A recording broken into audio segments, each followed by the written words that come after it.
சத்தியம் சேர தப்பு சட முதிரத்தில் ஆட முழுது மொழியில் விக்கிரம் போத ஆனால கருப்பனே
கடவுளா நினைச்சு நீதி கேட்டு கோர்ட்டுக்கு வரவன கோயில் வாசல்ல நிக்க வச்சிடாதீங்க.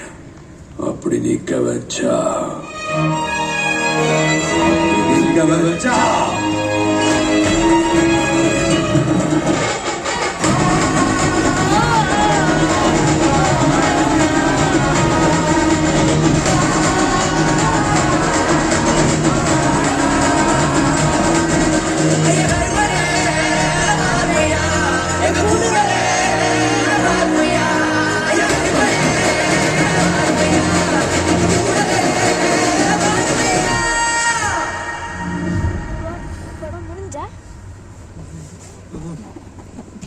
இந்த கேஸ் நான் சோமோட்டோவா எடுத்திருக்கேன். ஏன்னா இது நம்ம எல்லாருமே சம்பந்தப்பட்டிருக்க கேஸ். நம்ம பேய பாத்தீங்களா, கட்டிங் சேவிங் எல்லாம் பண்ணி ஆளே மாறிட்டாப்ல. கொடூரமா கொலை செய்யறவனுக்கு கிடைக்கிற அதிகபட்ச தண்டனை இரட்டை ஆயுள் 28 வருஷம் தான். ஆனா தான் உயிரோட இருக்கேன்னு சொல்ல வந்தவருக்கு 30 வருஷமா இந்த கோர்ட்டை ஜெயிலாக்கி தண்டனை கொடுத்து வச்சிருக்கோம். நம்ம கண்ணு முன்னாடி இருந்த ஒரு மனுஷனை பேயா பார்க்காம மனுஷனை பார்த்திருந்தா அவருக்கு இந்த நீதி எப்பயோ கிடைச்சிருக்கும். நீங்க வந்து இத்தனை வருஷத்துல நீங்க தோக்கல, ஒரு ஜுடிஷியல் கம்யூனிட்டியா நாங்க தான் தோத்துருக்கோம். அதை திருத்திக்கிறதுக்கு எங்களுக்கு ஒரு வாய்ப்பு. இனிமேல் நீங்க பேய் இல்லை, இவர் பேரு சண்முகம். Sorry mister Shanmugam.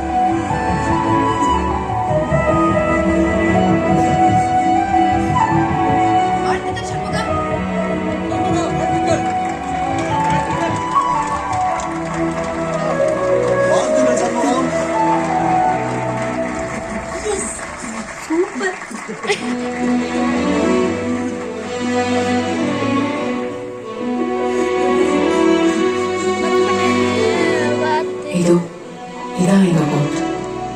அவரோட கண்ணை பாருங்க. தனக்கு நீதி கிடைச்சிருச்சுன்ற நிம்மதி,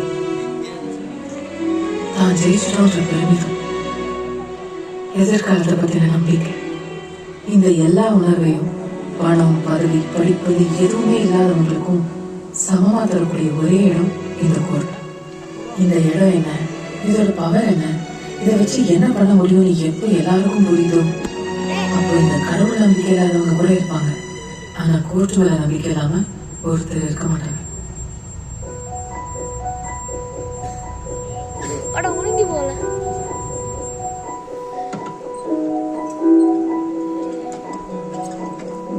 ஒரு நிமிஷம்.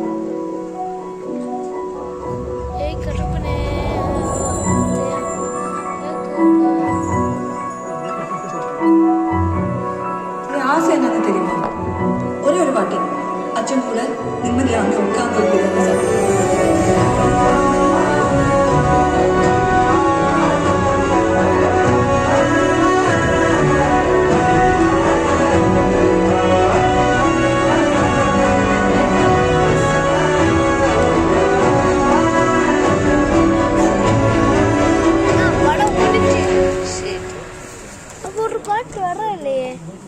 நீதிபதிகள் பற்றாக்குறை, லட்சக்கணக்கான வழக்குகள் நிலுவையில் இருப்பது, நவீனமயமாக்குதல் போன்ற பல்வேறு நீதித்துறையின் கோரிக்கைகளை பரிசீலிக்க தமிழக சட்டமன்றம் இன்று கூடுகிறது. ஏதோ ஒரு கொட்டு சாமி வந்துச்சு, அங்க எல்லாம் மாறிடுச்சுன்னு சொல்றீங்க. ஆனா மத்த கொட்டுக்கெல்லாம் சாமியா வருவாங்க, நம்ம தானே பண்ணணும். இதையெல்லாம் கேட்டுதான் நீதி அரசர்களும் வழக்கறிஞர்களும் கோரிக்கை வச்சிருக்காங்க. அவங்க கோரிக்கையை உடனே நிறைவேற்றணும்னு எதிர்க்கட்சியான நாங்களாம் சேர்ந்து இந்த அரசுக்கு வலியுறுத்தணும். அமைதி அமைதி, கொஞ்சம் நிறுத்துங்க ஐயா. நீங்க கேட்ட கேள்விக்கெல்லாம் அரசு சார்பில் மாண்புமிகு சட்டத்துறை அமைச்சர் பதில் சொல்வார்.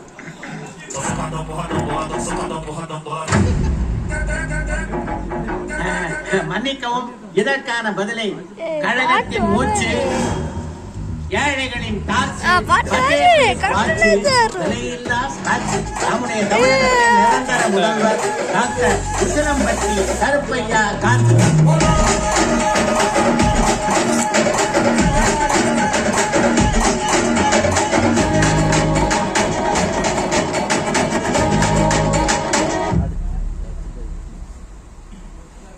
பேரவைத் தலைவர் அவர்களே, நிறைய நைட் எனக்கு தூக்கமே வராது. தமிழ்நாட்டை தனியா நம்ம மட்டும் எப்படி காப்பாற்ற போறோம்ட்டு. ஆனா எதிர்கட்சிகளுக்கு ஜனங்க மேல இருக்கிற அக்கறையை பார்க்கும்போது தமிழ்நாட்டை காப்பாற்றலாம் போல இருக்க. 1958 இருந்து இப்போ வரைக்கும் 8 முறை லா கமிஷன் அமைக்கப்பட்டிருக்கு. ஆனா ஸ்டேட் கவர்மெண்ட், சென்ட்ரல் கவர்மெண்ட் எந்த கவர்மெண்ட்டும் நீதித்துறை கேட்டதை பண்ணியே கொடுத்தது இல்ல, பரிசீலனையிலேயே வச்சிருக்காங்க.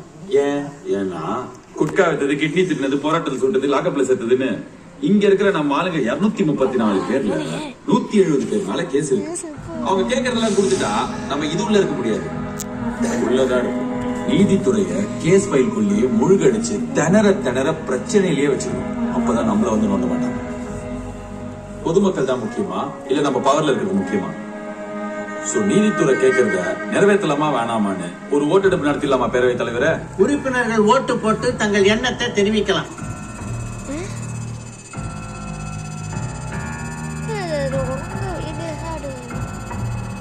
233க்கு 1. பரவாயில்ல, ஒரு நல்லது நடக்கணும்னா எதிர்கட்சிகளும் ஆதரவு தெரிவிச்சிருக்கீங்களே. ஆனா நம்ம கூட்டத்துல ஒரே ஒரு நல்லவன் இருக்கான். யாருப்பா அந்த நல்லவன்?